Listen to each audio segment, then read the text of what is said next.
Imagine for a moment the flame. Not just a spark or flicker, but a roaring inferno. A fire so vivid, so unyielding, that it could light the darkest corners of the world.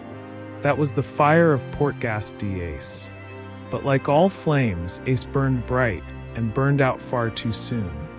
This is the story of a man who was born carrying the weight of the sea's greatest legacy, who sought freedom in a world bound by chains, and who lived fiercely, not for himself, but for the people he loved. This is the story of Fire Fist Ace. They called him Fire Fist, the captain of the Spade Pirates. They called him the undying flame of the Whitebeard Pirates' 2nd Division. But Ace was born under another name, Gold Ace, the son of Gold, Roger, the Pirate King. Take a moment to understand the weight of that name. Gold, Roger, the single man whose name echoes fear across all oceans. A man who smiled in the face of death and claimed the world's greatest treasure before vanishing into legend. A man who changed the tides of the world forever. Ace was his heir. But what Ace saw in that name was not honor, not glory. He saw a curse. His mother, Portgas Rouge, gave her life to ensure that the blood of the Pirate King would not fall into marine hands. She carried Ace in her womb months past the norm, a woman willing to push her own body beyond its limit, not for herself, but for her child. And when Ace was finally born, Rouge was gone. He entered the world alone in every sense of the word. To be born as the son of Gold, Roger meant being born to the hatred of the world. And so Ace chose another name. He took his mother's, leaving behind Roger's shadow. From that moment on, he was Portgas Ace. But you cannot escape your blood, can you? Ace grew up under the care of 2 unlikely parents, the marine hero Monkey D. Garp, and the bandit Curly Dayton. It was here, deep in a forest where the weak did not live long, that Ace grew alongside his brothers, Monkey D, Luffy, and Sabo. The 3 of them weren't bound by blood but by fire, sworn brothers who dared to dream the impossible. While Luffy desired to become Pirate King, Ace's own heart whispered something different. Freedom.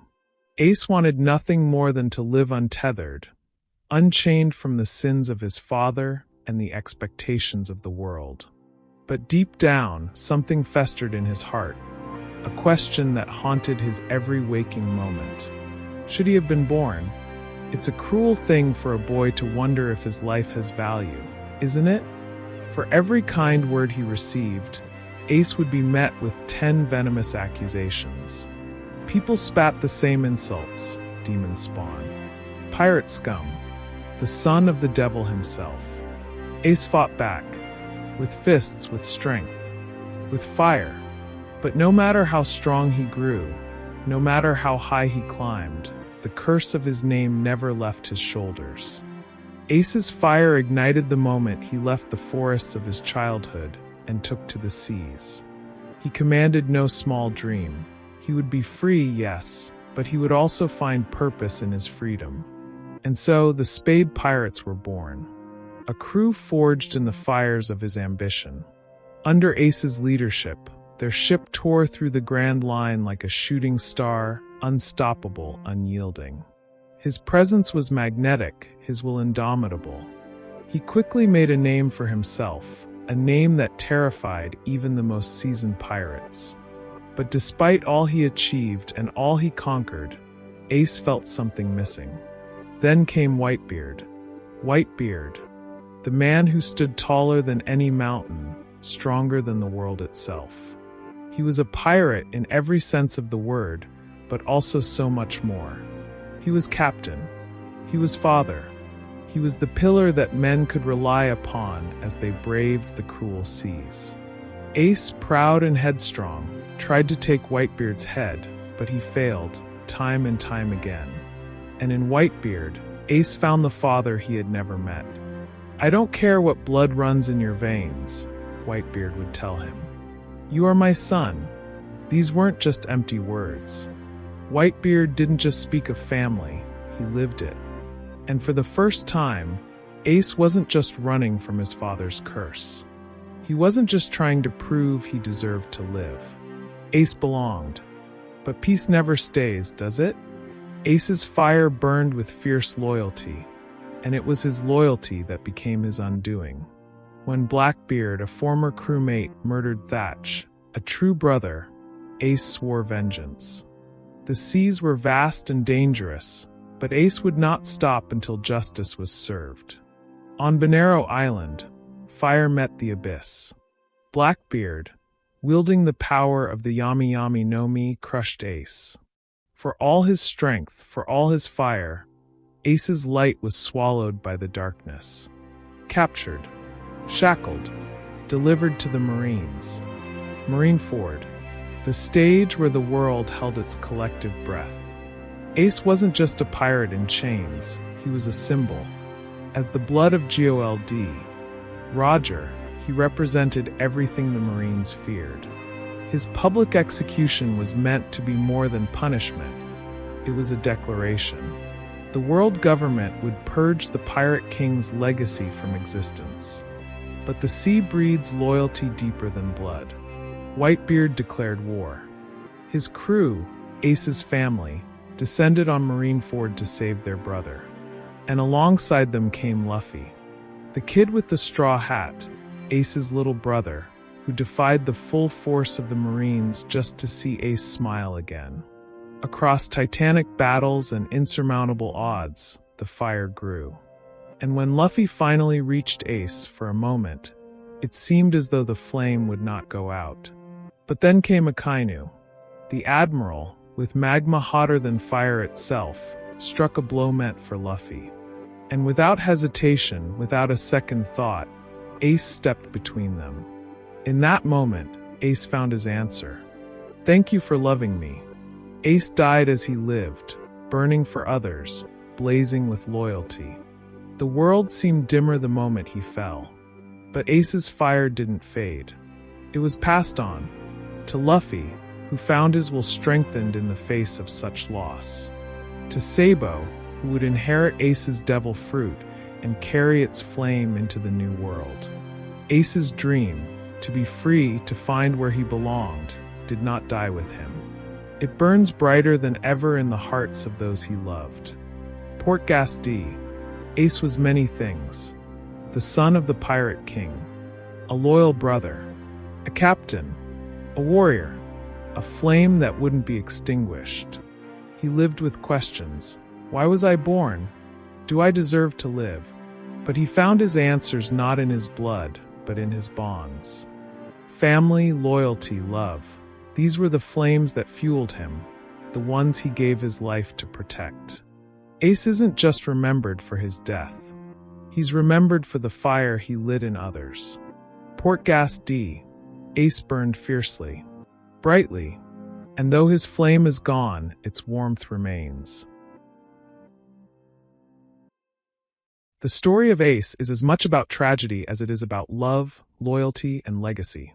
It's the tale of a man born into the shadow of history, tied to the most infamous pirate the seas ever knew, Gold Roger, the Pirate King. From his very first breath, Ace's life existed in defiance of the world. He wasn't born into privilege or honor as one might expect from the son of Roger. Instead, he was born with a target on his back, a living representation of a legacy the world government sought to erase. What stands out most about Ace's story is its deeply personal nature. Though Ace is part of the grandeur of One Piece's epic world, his narrative drills into something incredibly human. The painful journey of self-acceptance and the longing for purpose in a world where circumstances of birth dictate so much. One of the most tragic and compelling aspects of Ace's life, as highlighted in the script, is his relationship with his father, Gold Roger. Ace's hatred of Roger isn't born from personal experience, but rather the crushing weight of the expectations and disdain brought upon him simply for bearing that name. Society labeled him a demon spawn, stripping him of individual identity before he even had the chance to define himself. This psychological and emotional burden is a thread that follows Ace throughout his life. The question, should I have been born, is not only a gut-wrenching glimpse into Ace's inner turmoil, but also a milestone that shapes his every decision. This tension between bloodline and identity makes Ace a fascinating and layered character. He is someone desperate to carve out his own existence, while running from the shadow of a father he never knew. The script captures Ace's loneliness and sense of alienation expertly, and his choice to adopt his mother's name, Portgas, rather than Rogers is a defiant act of rejection, one that resonates deeply. Rouge's sacrifice to protect Ace from the world's wrath is one of the most understated yet meaningful exchanges of love in One Piece. By giving her life to ensure Ace's survival, she sets the foundation for the fire that burns within him. The will to live and fight is something that was passed down by her sacrifice and defines everything Ace fights for later. Yet, despite this gift of life, Ace grows up believing he is a curse, existing in constant rebellion against his own worth. This internal conflict adds layers of vulnerability to Ace as an individual. He isn't a man confident in his power or assured of his destiny. He's someone who questions his role in the world every step of the way. The mention of Ace's brothers, Monkey D, Luffy and Sabo, shifts focus from personal torment to the burning light of bonds and brotherhood. It's here that Ace begins to transform, from a boy questioning his existence into a young man who fights not only for freedom, but for those he loves. The relationship between Ace, Luffy, and Sabo is one of the most powerful elements of their collective stories. Bound not by blood but by choice, their brotherhood demonstrates that family is defined by love and loyalty, not heritage. This dynamic brings both balance and depth to Ace's character. On the one hand, Luffy and Sabo give him the freedom to be himself, supporting him in ways that no one else could. On the other hand, Ace's fiercely protective instinct over his brothers highlights his selflessness. Even if Ace doesn't believe in his own worth, he never hesitates to shield those he cares for. Ace's joining the Whitebeard pirates is one of the emotional highlights of the story. His relationship with Whitebeard is perhaps the most transformative and pivotal of his life. Though the world calls him the Pirate King's son, Ace finds himself redefining what fatherhood truly means. Whitebeard doesn't care about Ace's lineage. He sees only potential and value in Ace as a person, something Ace has fought to prove all his life. For the first time, Ace stops running from his identity and embraces belonging. Whitebeard's acceptance of Ace as a son gives him something he's never had before. A family not by obligation but by choice. The pirates under Whitebeard are not just a crew. They're a home, a place where Ace isn't burdened by who he's supposed to be, but rather loved for who he is. Of course, no peace exists forever in the world of One Piece. Ace's fiery sense of loyalty becomes both his greatest strength and his tragic undoing. His quest to hunt down Marshal D, Teach Blackbeard, after the murder of a crewmate marks the beginning of the end for Ace. The confrontation with Blackbeard on Bonero Island underscores just how vulnerable Ace is to forces beyond even his considerable power. For all his strength and resolve, the world of the Grand Line is cruel, and Blackbeard's darkness swallows Ace's light. His capture and delivery to the Marines lead to the war at Marineford, one of the most dramatic events in the One Piece series and the centerpiece of Ace's story. The Marineford arc is where Ace's fire burns brightest, and where it ultimately flickers out. His imprisonment and planned execution aren't just meant to punish him individually, but serve as a declaration from the world government.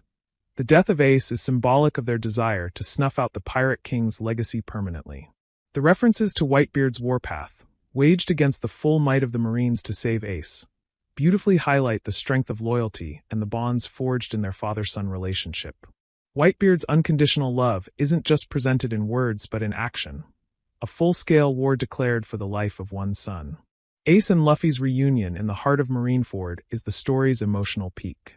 The script emphasizes the almost poetic justice of Luffy's refusal to give up on his brother, no matter how impossible the odds may seem. And for a moment, it feels like hope may triumph over despair. But fate has different plans. When Admiral Akainu strikes, it is Ace's decision to shield Luffy that cements his legacy. His death is heartbreaking yet triumphant, a moment where he finally finds peace. His final words, "Thank you for loving me," are a tearful resolution to a man who spent his entire life wondering if he should have existed at all. In that moment, Ace isn't a cursed child or a pirate at war with himself. He is exactly who he was always meant to be, a protector, a brother, and a flame that burns eternal. The script ends by reflecting on Ace's legacy, not in mourning but in celebration. Ace's fire doesn't die with him. Rather, it lives in those he leaves behind. Luffy matures and finds new strength in the wake of Ace's death, and Sabo carries Ace's devil fruit as a symbolic torch to uphold his will. Ace's dream of freedom and loyalty echoes long after his death, showing how even the briefest of lives can leave an indelible mark. His story reminds us that even in the darkest moments, a fire born from love and loyalty will never truly go out. In conclusion, the story of Portgas D. Ace is profoundly emotional not only because of his untimely death, but because of the questions his life raises about identity, belonging, and sacrifice. Ace's struggles with his lineage, his search for purpose, and his willingness to give everything for those he loves elevate him to the status of a modern-day tragic hero. His story isn't just about the inevitability of loss. It's about the fire we leave burning in those we care for. Ace's legacy is one of inspiration, proof that even the brightest flames may die out, but their warmth remains forever.